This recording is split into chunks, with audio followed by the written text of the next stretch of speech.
Bismillahirrahmanirrahim. Assalamualaikum warahmatullahi wabarakatuh. Alhamdulillah, sahabat Iqra dimanapun Anda berada, semoga Allah selalu berikan kesehatan buat kita semuanya, sehingga kita bisa terus belajar dalam hal memperbaiki bacaan Al-Quran kita. Amin amin ya rabbal alamin. Pada kesempatan sebelumnya, kita sudah membahas huruf ja, sya, dan juga huruf iya yang keluar dari tengah lidah bertemu dengan langit-langit. Insya Allah sahabat Iqra, kita akan melanjutkan kesempatan kali ini di bagian sisi lidah. Ini saya ibaratkan lidah saya, itu sisi lidah di sini bertemu dengan geraham atas. Ketemu geraham yang atas. Nah, gigi geraham itu ada sekitar 4 ya. Nah, itu yang atas. Nah, sahabat Iqra, sisi lidah yang dimaksud di sini adalah boleh di antara keduanya.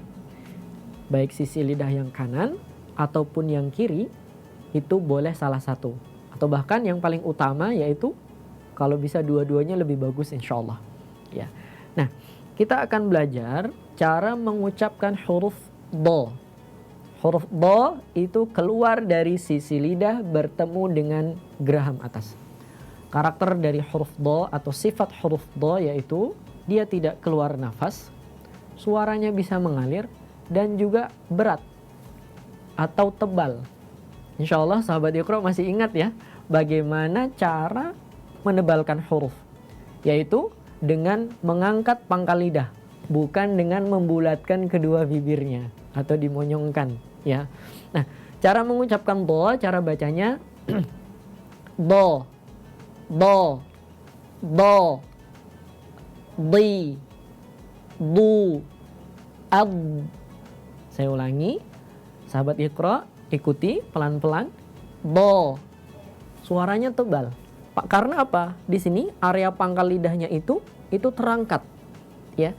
Bukan do, ini maaf dibulatkan. Do, lah. Tapi di do yang diangkat adalah pangkal lidahnya. Do, ya, harus diangkat. Kenapa? Karena kalau pangkal lidahnya tidak diangkat, suaranya jadi begini. Do. Nah, tipis ya. Ini mengurangi kesempurnaan dari huruf do ini. Ya, jadi harus diangkat pangkal lidahnya. Do, di, du, ad. Ya, ketika membaca do, banyak orang ada satu kesalahan ya yang sering dialami oleh banyak orang ketika mengucapkan do itu, huruf do yang sukun terpantul layaknya huruf dal. Nanti insya Allah akan kita bahas. Kalau sebelumnya tadi kita sudah ketemu huruf yang dipantul itu ada huruf qaf, ako, iqo, uqo, al-falaqo. Nah, huruf do itu tidak termasuk huruf yang 5 itu yang dipantul. Ya, ada qutbu jadin singkatannya. Nah, huruf do harus ditahan. Contoh, ghairil maghdubi, atau contoh ayat yang lain ya,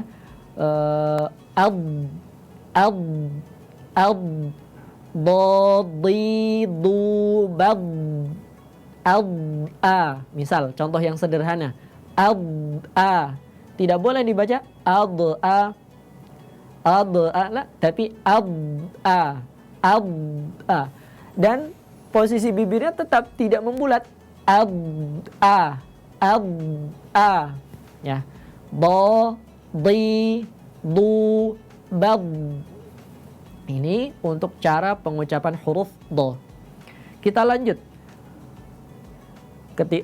Huruf yang tadi, huruf do keluarnya dari sisi lidah. Kita bergeser ke depan sekarang. Di area ujung, tapi di bagian sisi.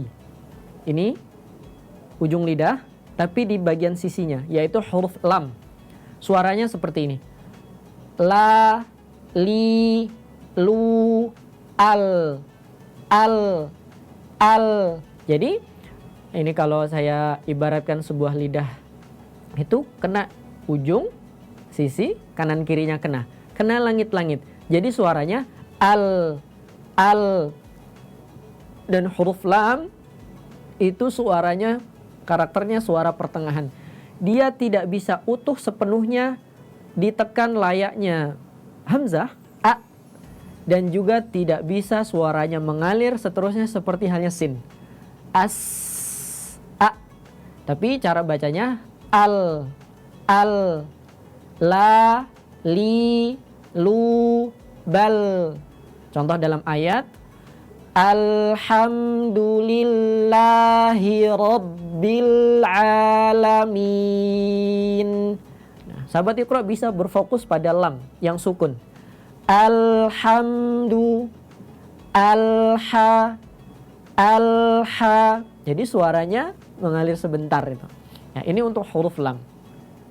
Kemudian huruf selanjutnya ujung lidah. Ya, ujung lidah bertemu dengan langit-langit ini setelah lam, tepat setelah lam. Huruf nun atau na. Cara membacanya tetap perhatikan ketika huruf hijaiyah, apa saja hurufnya ketika berharokat fathah maka harus dibuka. Na, ni, nu, an. Contoh an'amta, an'amta, pengucapannya jelas. An'amta atau man amana. Ya, dan masih banyak lagi contoh-contoh huruf nun. Kita lanjut huruf masih di area ujung lidah setelah nun, yaitu huruf ro. Nah, teman-teman, saya ingin mengajak sahabat Iqra semuanya untuk fokus latihan ro. Ya, cara pengucapan ro atau sifatnya atau karakternya, dia tebal, berat. Ya, ro itu ditebalkan. Caranya bagaimana tadi? Diangkat pangkal lidahnya. Ya, pangkal lidahnya naik, pangkal lidahnya diangkat. Dan ketika kita mengucapkan huruf ro itu tidak dibulatkan kedua bibirnya. Bukan ro, ro, tapi ro, ri, ru. Nah, baru ketika yang dhamma dibulatkan, karena ini menjadi cara untuk menyempurnakan harokatnya. Harokat dhamma. Ir, ur. Contoh dalam sebuah ayat. Bismillahirrahmanirrahim. Teman-teman sahabat Iqra bisa latihan depan cermin supaya kelihatan nanti. Oh, saya ketika mengucapkan ro, bibirnya masih membulat atau sudah tidak membulat. Nah, itu bisa nanti latihan depan cermin. Arro. Kenapa? Karena nanti kalau ini dibulatkan, terutama baca basmalah, itu berubah suaranya. Berubahnya seperti ini. Bismillahirrahmanirrahim. Ada bunyi u di situ. Dan ini tidak boleh, fatal. Kenapa? Karena menambah huruf. Yang benar adalah Bismillahirrahmanirrahim untuk membaca huruf ra. Mudah-mudahan kita sama-sama berharap pada Allah Subhanahu wa taala, semoga kita diberikan kemudahan ya dalam